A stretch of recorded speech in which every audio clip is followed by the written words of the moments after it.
PressCorps presents Foxhole Newsreels, correspondence from across the battlefields of the Foxhole War.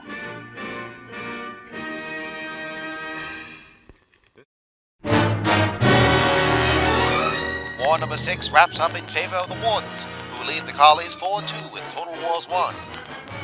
The Wardens were able to blitz the central regions early, claiming Callahan's Passage, the Deadlands, and most of the Upper Heartlands in just 12 days. Also in that time, the Wardens were even able to break into Mooring County, claiming the towns of Luck's Workshop and Headstone, as well as wreaking general havoc in the eastern half of the region.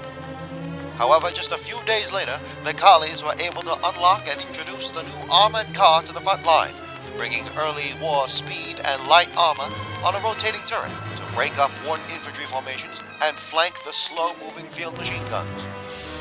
This ejects the Wardens from Mooring County for the time being, and saves the collies from the brink. From this set stage, a bloody weeks-long stalemate ensued in the Upper Heartlands. Intense back and forths at Baronstown and Great Barony Ranch ensue, and any advance is hindered by the presence of man-made Tier 2 walls along the sides of the roads, forming thin passages of meat grinder kill zones that prevent flanking for both sides.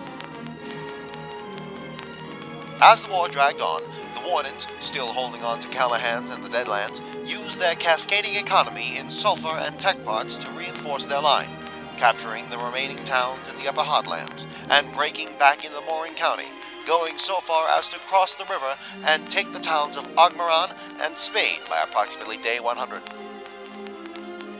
Yet during that time, a daring colonial raid deep behind Warden lines was underway. Consisting of a construction vehicle, basic materials, and the cover of night, a group of collies managed to infiltrate Umbral Wildwood, destroy the lightly defended Warden-held town of Border Watch, and construct a town hall of their own. From there, the colonials used the isolated town's local resources and refinery to sustain themselves, later taking the town of Golden Root Ranch, and sowing chaos of their own in the Warden back line. Alarmed and incensed, the Wardens were forced to halt their advance in the west and focus on expunging any colonial presence in their home territories. The distraction proved to be only temporary, however, as by approximately day 150, the Wardens had picked up their offensive where they left off, boxing the colonials into their port base of Mooring County and taking the north half of Westgate, effectively cutting off the last collie stronghold of Feranic Coast from the rest of the colonial army.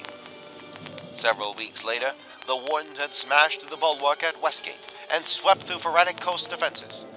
The colonials valiantly attempted numerous counterattacks to take back critical towns at Westgate's Alchemio and Mooring County's Ogmaron, but the Warden war machine by then had picked up too much steam, declaring victory at around 196 days.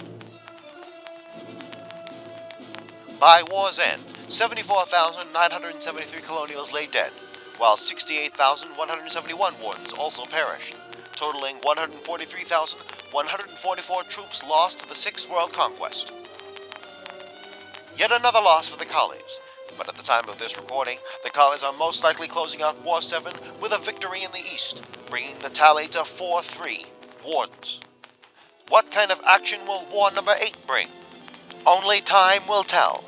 This is the Foxhole War. This is Foxhole.